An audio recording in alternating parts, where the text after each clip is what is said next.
Bonjour à tous, c'est Gilles Mancillon. Je venais vous souhaiter une excellente journée pour ce dimanche. Je peux passer rapidement, j'ai pas eu trop le temps de réfléchir sur des sujets. Je parle beaucoup de spiritualité ici sur cette chaîne, mais aussi de philosophie, de philologie, de littérature, de théologie, d'exopolitique, toutes sortes de choses qui en fin de compte, une sorte de parce qu'on a besoin de de sociologie, même des fois certaines. Puis bon, des fois, il m'arrive d'être tenté de commenter sur des choses d'actualité qui me regardent pas vraiment. Hein, je voulais dire, des fois, j'ai un peu l'impression que je parle de choses qui tant que c'est pas, on ne pose pas la question personnellement, j'ai aucune raison d'adresser ces choses. Mais enfin, bon, des fois, c'est un peu tentant de, de parler des choses en avance de leur certaines vérités cachées qui peuvent remonter plus tard de toute manière.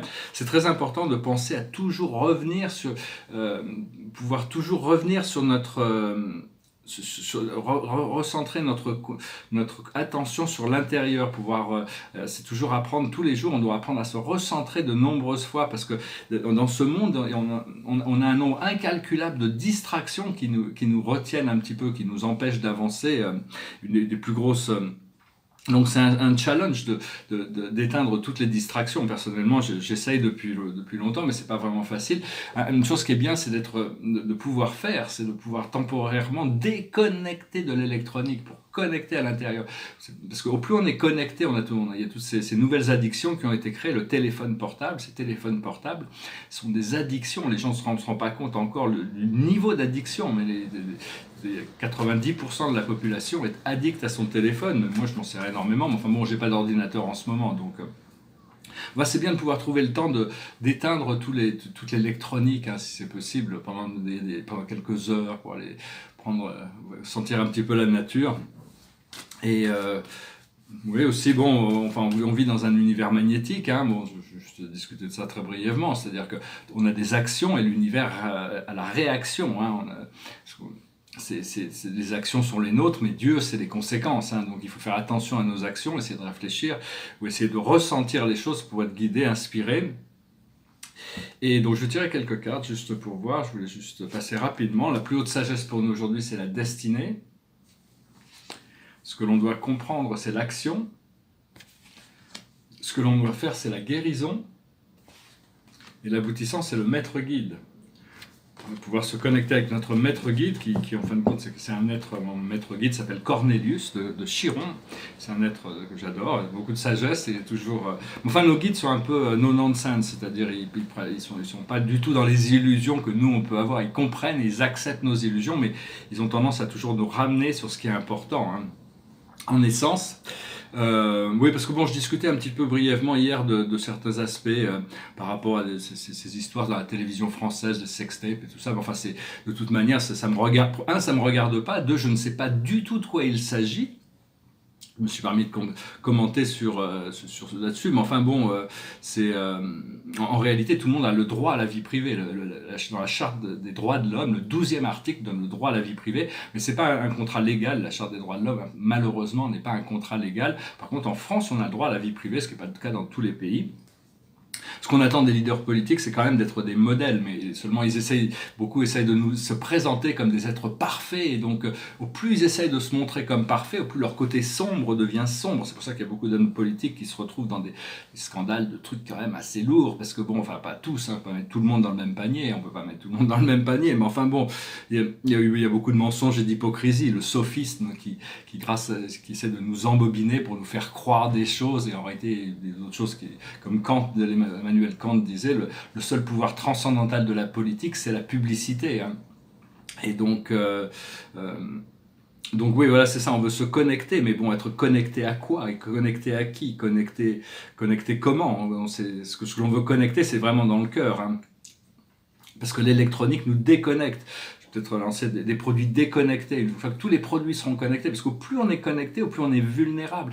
Il y a on est trop dépendant de l'électronique, il n'y a pas, c'est un des gros challenges de notre époque, c'est la sécurité informatique qui n'existe pas vraiment, hein, parce que bon, tout est piratable, et donc si on veut vraiment être sécurisé, il faut sortir du réseau, il faut sortir de la grille, et à ce moment-là, ça devient impénétrable, et donc on peut protéger nos données, on peut protéger parce que même tous les systèmes électriques et tout ça, c'est très vulnérable. Hein. C'est pour ça même aux États-Unis, ils pensent à revenir à l'analogique, hein, parce que c'est vraiment des systèmes. Enfin bon, il y a toutes sortes de. Je voulais aussi dire par rapport, si même bon, mais beaucoup de, c'est des choses un peu personnelles aussi. C'est par rapport à tous ces trucs des scandales politiques. Par exemple, c'est comme Bill Clinton qui avait une maîtresse, mais l'adultère n'a jamais été illégal hein, dans les pays civilisés. Et s'il n'y avait pas d'adultère dans la vie, ça existe depuis toujours, je ne suis pas en train de l'encourager non plus, attention, mais s'il n'y en avait pas, la littérature serait extrêmement sèche, hein, il n'y aurait vraiment aucune marge d'exploration du monde émotionnel, donc il faut accepter les choses, il faut rester vrai par rapport à soi-même. Je pense aussi, juste au niveau sociétal, qu'il serait très important de ramener la nature dans les villes, de plus en plus ramener la nature dans les villes, parce que les villes sont importantes, c'est ce qui permet, ça a toujours été, depuis l'Antiquité, ces villes sont c'est là où la société évolue, mais c'est de ramener ça comme à New York, il y a le Central Park, s'il n'y avait pas le poumon de New York, c'est une ville qui fonctionne grâce à son poumon. Et même dans l'architecture, dans les sociétés galactiques, la nature et les habitations sont faites généralement de marbre et de cristal. Hein, mais dans les murs, il y a de l'eau qui coule, il y a toujours de l'eau qui coule partout. Il y avait un architecte d'ailleurs qui s'appelait Frank Lloyd Wright, qui avait fait des maisons absolument merveilleuses, avec des rivières qui coulent au milieu des maisons, et ça, moi j'aime beaucoup. Donc voilà, je voulais juste venir vous saluer. Hein. J'en ai entendu aussi, il y a beaucoup de choses qui sont un peu mal comprises, c'est qu'il y a beaucoup de gens qui confondent la personnalité et le caractère. Si on peut pas, j'aime cette personnalité, mais la personnalité, ça dépend du caractère. Qu'est-ce qu'on en fait? C'est-à-dire qu'il y a des personnalités qui ont un caractère élevé et des personnalités qui ont un caractère moins élevé. C'était les Marx Brothers qui disaient j'ai des valeurs, mais si vous les aimez pas, j'en ai d'autres à vous proposer. Hein, donc, mais bon, c'est dans l'humour, mais l'idée que la personnalité ne peut pas changer. Par contre, le caractère élève la personnalité. C'est à ce niveau-là qu'on peut pas vraiment juger les gens, mais on peut voir leurs mots, leurs actions, et donc ça nous permet de savoir où ils en sont au moins. Donc voilà, je n'avais pas vraiment préparé quoi que ce soit à discuter, hein, donc je vais chanter une chanson et je vais discuter aussi je me posais une question par rapport à l'art. Mes tableaux sont très complexes et très sophistiqués, je ne sais pas ce que vous en pensez, mais je me demande si c'est pas mieux de rien expliquer, laisser complètement le mystère sur la chose et laisser le spectateur interpréter ça selon sa manière, parce que des fois le fait d'expliquer, parce qu'un tableau doit se suffire à lui-même. Ça, c'est un autoportrait de 2005, ça c'est facile. Et celui-là, je ne sais pas s'il est fini, si vous avez ce que vous en pensez aussi. C'était un arbre, c'est l'arbre de la vie. C'était une sorte de sapin, je l'avais fait commencer à Noël sur des toiles recyclées. Alors sur l'extérieur, c'est le prana et l'akasha, le yin, le yang, les 4 vertus transcendantales, les 6 perfections bouddhistes. Et à l'intérieur, j'ai noté les 6. Au départ, il y avait un arbre de la vie. Et j'ai noté les 6 pouvoirs transcendantaux. Et puis c'était un peu plat. Alors, puis je commençais à amener la neige. Je me suis dit, c'est le début de la neige qui tombe. Mais je me dis, si j'en mets trop, ça va couvrir trop les textes. Mais je me demande s'il est fini. Je vais peut-être en rajouter un petit peu. Ou j'y vais doucement quand même. Parce que des fois, si on va trop loin, je peux toujours... Ouais, bon, je vais doucement avec ça, on verra plus tard, hein, de toute manière, quand l'inspiration vient. C'est une chanson, je chantais une chanson, mais j'ai pas eu l'occasion d'aller chercher les paroles, alors je vais chanter celle-là. C'est sur les rêves et sur les voyages et sur le désir. It goes like this. Sweet dreams are melodies, who am I to disagree? I travel the world in the 7 seas. Everybody's looking for something. Some of them want to use you. Some of them want to get used by you. Some of them want to abuse you. Some of them want to be abused. Sweet dreams are melodies. Who am I to disagree? I travel the world in the 7 seas. Everybody's looking for something. Hold your head up, keep your head up, moving on. Hold your head up, moving on. Keep your head up, moving on. Hold your head up, moving on. Keep your head up. Do-do-do-do-do-do-do. Sweet dreams are melodies. Who am I to disagree? I travel the world in the seven seas. Everybody's looking for something.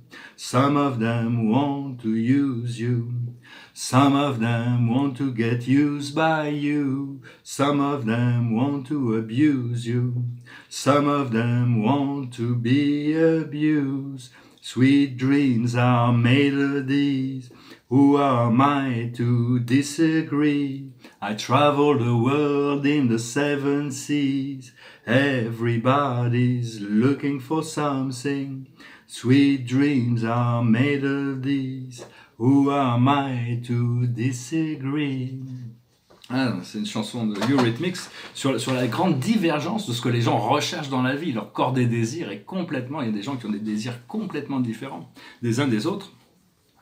Et donc, je vais tirer peut-être 5 cartes, juste parce que bon, cette lecture, c'était un petit peu... Je n'ai pas grand-chose à dire aujourd'hui, je sais pas, des fois, il n'y a pas forcément grand-chose à dire, il faut juste être réceptif dans le moment présent. Le passé, on a grandi, c'est les arbres. Là où on en est actuellement, c'est la sagesse.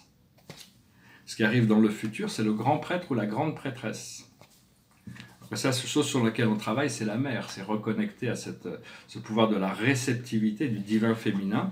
Et l'aboutissant va être les arts, les nouveaux pouvoirs créatifs, les nouvelles inspirations créatives. Voilà, je vous salue, je vous souhaite un excellent dimanche, je vous remercie pour tout et je vous dis à bientôt, namasté.